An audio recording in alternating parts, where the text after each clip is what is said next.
guys, I've seen enough of FAU and Skyy's time. JD, what do you, we kind of talked the FAU thing, and what we talked about a little bit after the game on Saturday night, but what is it? Is it because we talked about he was even more of a kind of more of a pass rusher niche kind of guy. Yeah. And year 3, I've seen a lot of it, like a lot of talk, and a lot of the Twitter video guys are saying he shows the same thing he's shown the last 3 years, right? Where he gets that good burst, but it's a disengage, and he has a real problem with, and that's kind of his thing. He cannot disengage with the tackle when he kind of gets out there. It's a disengagement part. What do you notice from him that this thing he still needs to kind of fine tune a little bit with his skills as far as on the edge? Are you seeing this disengage problem that they say he has? Yeah, I think FAU was finesse more so he is power. Okay. And especially playing that position, you got to have thunder with you when you come. You have to. You got to have thunder knees right here to swat tackles, hands down, fight with them, push them back. And it's all got to connect, at once. It's got to be, it's right there. It's got to be synchron, together. Okay. And so I think for him, when he gets to a certain point, that's when the strength got to come in to beat a guy even more. Because if you're not just beating him off speed and you can't get around him initially, you got to have a bag of tricks. And part of it has to be some of your power too. So I think that's might be what it is. I think he's more of a finesse type of guy and player. And then he's just got to trust himself. He's got to just trust he's past the tackle. He's got to trust that some of the moves he's going to make, he's just got to continue to keep it up. Because what happens is, when you don't disengage, that means you're in your head as a pass rusher. Okay. And I know this because I used to play defensive end. All right. And at a certain point, when you know you're past the tackle, you got to beat him, you just got to come. You got to trust you are there. Trust that you are there and keep coming. And I think that's where he is. Just got to learn. He's got to trust himself. He's got to trust his speed. He got to trust, that maybe some of the finesse is going to be able to work out. I don't think I've ever seen him do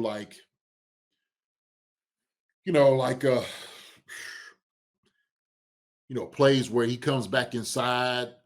He's not doing those spin moves. He's not getting up and up underneath guys like this and ripping with more power. Those are the things I need to see from him. Okay.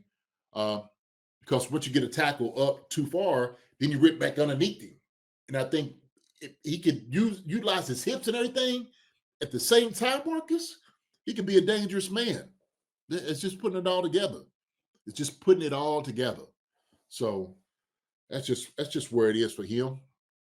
I shoot. But JD, are you really saying he would work best in blitz packages where he has one assignment and that's pass rush? He doesn't have to contain just rush? Well, I'm not quite saying that, but you could definitely do that though, Amanda Brown. If you're just saying you have one assignment, just go rush, and you just stay contained. Even if with your rush, if you get so far up the field, you're gonna have contain anyway. Okay.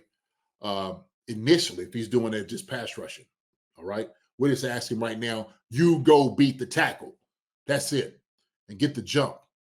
And so I think, man, that jump is so vital for pass rushers to win. All right. You have to. And so, yes, you're right, Amanda Brown. If you're worried about contain, you're worried about all these other things, it slows you down because you're thinking about what I need to do and set a guy up and all that. Hey, just go. I don't need for you to do anything else. Hey, coach, no, go. That's all I need for you to do. Okay? We'll cover everything else. So, yeah, Amanda Brown, I like how you're putting it. That's it, man. Just rush. Just go. Is that scary that's taken him 3 years to just kind of get that, stop thinking and just kind of do your thing, just go out and go? I mean, is that kind of I guess that's where people kind of get scared, whereas are we trending towards the bust territory where it's like it's taken 3 years to kind of stop thinking and just do. I mean, you played in the league before, and I didn't. But so it's like, how long? I mean, how long does that for certain players? How long does that take? To just kind of to not think, just do, because you're so concentrated on not messing up, where it's like you're pretty much forgetting that you're not utilizing the talent that got you to this point, where it's so locked in the mental, where you're not like actually doing what got you that bread, which got you that first round pick. I mean, everybody's different. Everybody's different. And so I don't know when it comes on where he's just like, yeah, I got to figure it out. Now I'm there. And I'm sure he's had some success kind of getting there. And he's like, it's almost that close, right? And then you try to stick with that move and it doesn't work for you this time, right? And then you think, well, I need to do something else. So you can do that. The two guys that they talked about, him and Skyy Moore, I think they may be in their head. They try and do everything right. And that's part of it. Paralysis by analysis, but what Tony goes, it's true. And that's when you can be paralyzed in your thought. And so when you want to just be second nature and just go, not even thought about it, that's all I need for you to just go wreck shop. And once you do that, you take the thinking out of it, then you can go play. And so that's the same thing I would say for Skyy Moore, in my estimation, is he's thinking about doing everything right. Catching the football, running the right route. Oh, did I get open? All those different things. And so Andy's like, hey, man, look, just get out of your head. Just go play. Shoot, you a second round pick for a reason. You caught a ton of balls. And he did. So he got great hands. We know that. So I don't think it's any of those things. But it's just like any of us. Any of us can get right in our heads about anything, right? Whether it be, oh man, I didn't get to work on time, or oh man, should I have done this? Should I have done that? And so when you start living in that life, you get slowed down. But if you start taking off all the training wheels and, hey man, look, I'm just gonna live life. I ain't got nothing to lose. I'm go out there. I don't give a dang if I drop every ball. FAU, if I go out there and I get stood up by every guy, they gonna know I'm coming each and every time. I ain't got nothing else to lose. So I'm always pushing for these guys, man, to get there and figure it out. I'm always pushing for guys to get there. Okay. So. Yeah, it's unfortunate, especially his situation, right? Being a Kansas City kid coming to the team, and it's like it hasn't clicked yet. I hope it does click. Because if he clicks with him, I mean, our defensive end rotation is going to be deadly this year. Yeah. So Skyy needs to relax and let it happen now. Yeah, I mean that's yeah. So I mean that's really what it is, and coaches could tell you about it. All these different people could tell you about it. But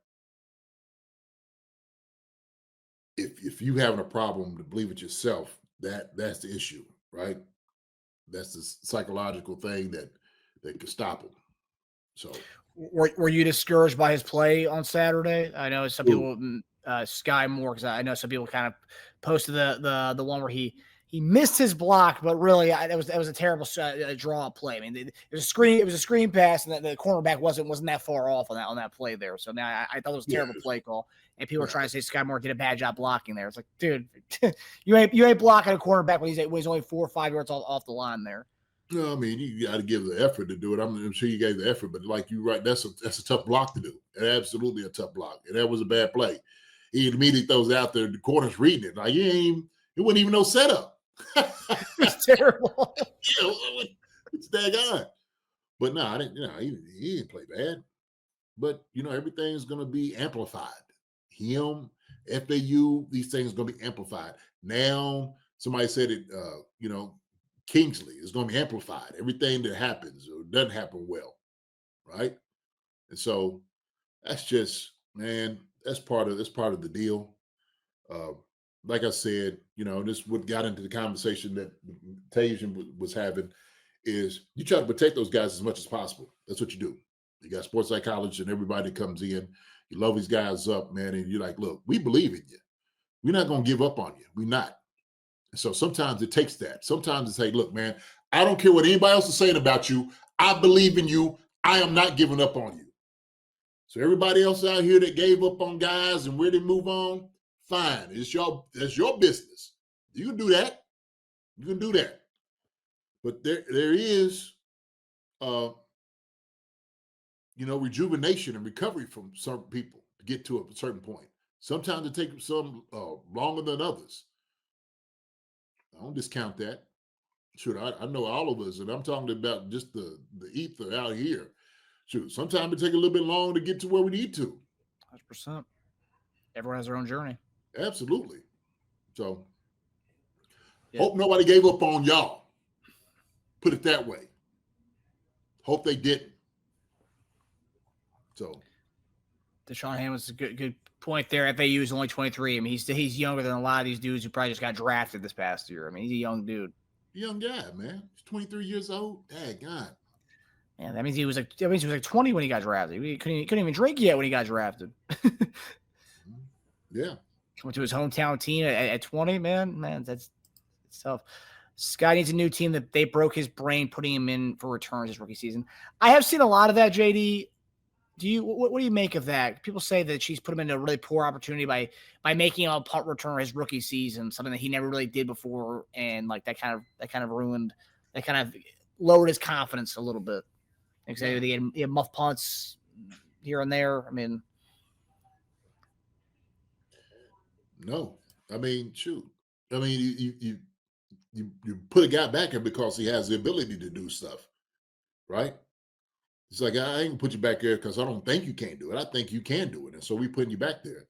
So obviously it's not like those punts and stuff like that. He would just catch him because he was in the game. He was catching him in practice. And so he showed he can do it. So why would they? Why wouldn't they put him in? So yeah, I agree. Appreciate that, Brian. Love that line, Jay. I hope nobody gave up on y'all. I hope not. I hope not. I hope somebody was patient in each and every one of our journey and experiences to grow in the growth. And I know it's frustrating. And I know fans want it right now. Heck, as bad as y'all want it, imagine what it feels like to them. That's what I'm reiterating. These are real people. Real lives. They're just not like, what do they call the Sims and all of that goes around with no emotion and stuff like that. These are real people. Mm-hmm. They care about what they do out there on the field. That's a fact. And I'm always going to be empathetic to that, man. I am. And I'm not sitting there saying like, hey, man, sometimes guys, you might have to move on to somebody. Hey, yeah, it happens. It happens. Shoot, I had to move on from Philly, got to Kansas City.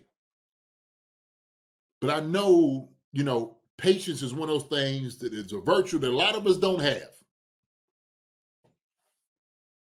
And that's part of the problem. Microwave society, Jay, no doubt about it.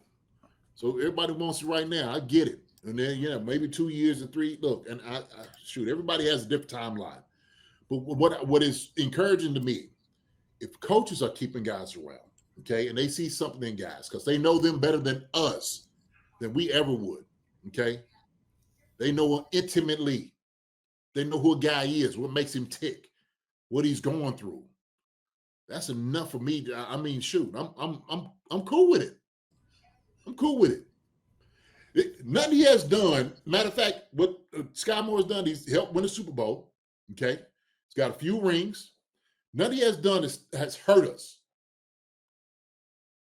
Same thing with FAU. We didn't got to the Super Bowl all those years, Marcus. Come on, man. Yeah. Well, this conversation kind of reminds me of this. I saw this today. Farzine posted this, but it's John Harbaugh talking about what Andy Reid had in his office. It's an index card. So this is what John Harbaugh's quote on Andy Reid. I saw this index card in his office, and it had just 2 words on it: "Don't judge." I said, "Coach, don't judge. What's that?" You meet players where they are at. You don't make judgments based on your perception, your bias, what you think they should be or shouldn't be. Meet them where they are at and try to figure out where you can go with them. So very, very timely with what we're talking about right now, as far as being, everyone has their own path and their own journey of how they, can hit in the league or may not hit in the league. They may hit a year 3, they may hit a year 2. It might take them 8 years to be a success in the league. It might. And this might not be the place where they thrive. It may not be. They may go somewhere else and thrive. And all of a sudden he's like, oh, where was this guy at? Well, shoot, he was still in the process of getting better. That's where he was. He was in that process of growing to where he needed to get to blossom, to become that flower, to become that butterfly, to whatever you want to make it, right? Use any analogy. It is just in life. Okay. Because I know a lot of us are not where we started. We're not. And that's a blessing. So yeah, Don Pickens, some prayers to them. Absolutely. Pray for them jokers, man. Shoot. Wish them guys on. You know, I can't just be so uncaring. Man, we move on for this sucker right here, man. Why? Because he ain't catch the ball I want him to do. Really?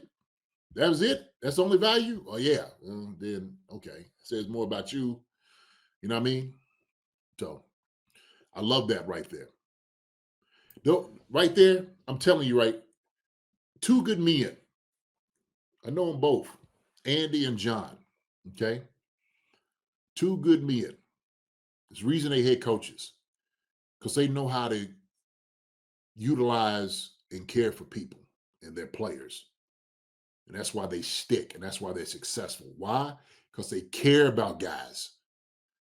They care about them. That goes a long way, man, for a guy that might be struggling in the NFL in a lot of different ways that we don't even know about. And so if the coach is willing to have the care and the sympathy for you, that, hey, man, what's going on? I'm not going to give up on you. Hey, I'm going to put my arm around you. I know you're having a rough time. That's okay. We sticking with you. Just to let you know, we ain't gave up on you. We ain't doing that. We ain't giving you walking papers. Why? Because we love you. And you more to us than just a football player and catching and getting yards. You more than that. So this is part of society that we've forgotten where we need to be. And I'm not saying that we don't have tough love and goals and aspirations for guys doing production, because you do. You have that. But you're going to get more from a guy doing it that way, putting an arm around a dude, than you will punching a dude in the mouth, punching down to him. Well, sometimes guys need it. Hey, those guys have been kicked in the tail. They done had swift kicks. They've been given some of that too. Hey, man, catch the daggone football. Run the right route. Hey, get your hands on it. Get around it. But then you love a joker up. Love him up. Love him up. That changes lives. I know this because it happened to me. I needed that in the NFL. A lot of guys needed that in the NFL. And what I always appreciate and I love more so than anything else, who guys that have played the game, that stick with you, that talk to you and say, look, don't worry about all this stuff out here that's going on. I'm just going to ask how you doing. That's important. See, because if I'm just looking at you, what that your value is, us drafting you, and that you ain't got no other value to us, man, that's a hard existence to deal with. Because then it is all the pressure and everything that you hear all the time, and coaches don't want to talk to you, and nobody's staying around you. You know what happens with teams like that? They're losing teams. Them jokers is losing. I can promise you that. I promise you that. So, all right, man, let me get off my soapbox and stuff. No, you're good. Man. That's the raw and the realness of this show. That's why we love. That's why I love it so much. That's why everyone in our community loves it so much. JD, brother, look, I talk. I talk. I bear my heart all the time, man. But I know what players go through, and I get people. Oh, well, he's making X amount of money. Yeah, shoot, there's a cost with that. There's a cost to that. So I don't care if you was making $1 or you're making 10 million. You're doing something, trying to change people's lives for the better and all those different things. I'm gonna cheer you on. Just cheer you on, man. Shoot. So there was a comment here by Witchy Hall that kind of talks about what you talk about here, JD. But in a society that seems obsessed with mental health, it's crazy to see people dismissing pro athletes having mental issues they're trying to overcome. Ooh, talk about it, Witchy. Yes, ma'am. Absolutely. Absolutely. Everybody struggles. in society. People struggle. They do. Sometimes you got to talk, hey man, what's going on? You know, something might not be going right at home. Joker not getting no sleep. What can we do to help you? Yeah, man, I'm having a hard time. Man, no, don't worry about that. We talking about you. What you need help with? Let's talk about you. Okay. And from like a fan's perspective, right? It's like there's ways you can talk about it. So the way we talk about the show, right? If a guy's a bad game, we talk about it. Oh, what went wrong in the play, what went wrong here, right? That's one way of speaking about it. But there's a certain type of vocabulary and words that are said. It's like bust, cut him, get him out of here. It's that kind of stuff where it's like that takes a whole new level to like we're just talking about the guy played, right? When we talk, it's constructive, right? It's like saying, oh, well, his alignment here's messed up. This is happening. It's actual stuff, the actual X's and O's and why things are happening that way. And just talking about it. Whereas there's a certain level that I've seen some fans talk about where it's like, get rid of this guy. This guy's a bum. He's a bust. I don't want him on my team anymore. Get him out of here. Get him out of the city. I'll drive him to the airport myself. It's that kind of stuff where it's like that takes it to a whole new level because players know they're in film rooms with coaches where they get dominated by, missing assignments, not doing the right thing. They know, you guys know when you're doing, you're not playing the best, but it's calling someone a bus, the things that fans say. And that's where it takes it to a whole new level and a whole new kind of discourse. And it's like, that's not what we're about at all. It's not. It isn't. And it's about relationships, Marcus, that you build. It's the trust that you build with you. It is this brotherhood that you were talking about. Like Demond Green Bean still talk to my squad mates today and soldiers I train. I mean, it is. It's a family.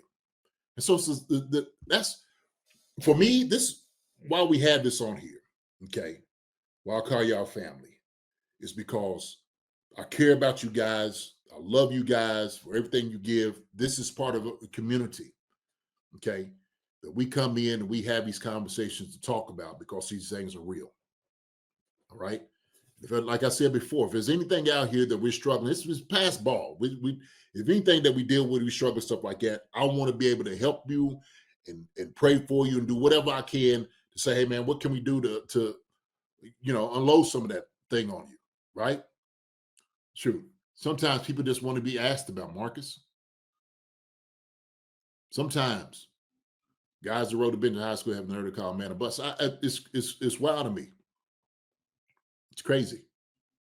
Look, and I get, everybody has their perspective on things, but it's like, okay, look, I get, guy has a demand. You want him to do a job. You pay him for the job. Sure. Absolutely. Okay. And I always liken to this, man. When you out at a restaurant and somebody doesn't do something well for you, or the waitress or somebody spills something or something comes out, what do? You berate them? When you see people like that do that to people, the waiters and waitresses or the help or whoever else, man, that says a lot about that person.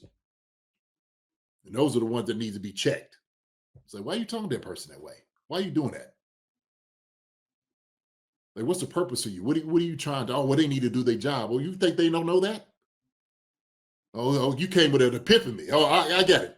That's the epiphany right there. Oh, do your job. They didn't know that before then, huh? Okay. All right. You was the one that brought it out. So I wonder if we follow you around, how many times you mess up in a day, if you do everything right. So, but I just, for me that knows guys on teams, and when I told you, Marcus, when I met these guys, I was talking to them, every single one of those dudes sat there and graciously listened to a former player like myself give them insight and wisdom, because I think they felt they was going to get something from that, but they thanked me for it too. I appreciate it. And he's like, oh, just recognize it. Now, these are good guys, man. These are good dudes. These are good dudes. So that's one thing I love. It's easy to cheer for a team like this when everybody's out here, because I hate the Chiefs because they're winning. The reason is because these guys play for what? Each other. That's what it is. So And I see y'all in the chat, man. Y'all incredible folks. Y'all incredible people. Hi, everybody. Thanks for watching. Subscribe here to get the latest from the show. Also, be sure to check out the best clips from Chief Concerns. And if you prefer to listen to the show, subscribe and follow us on Apple Podcasts, Spotify, and anywhere else you get your podcasts.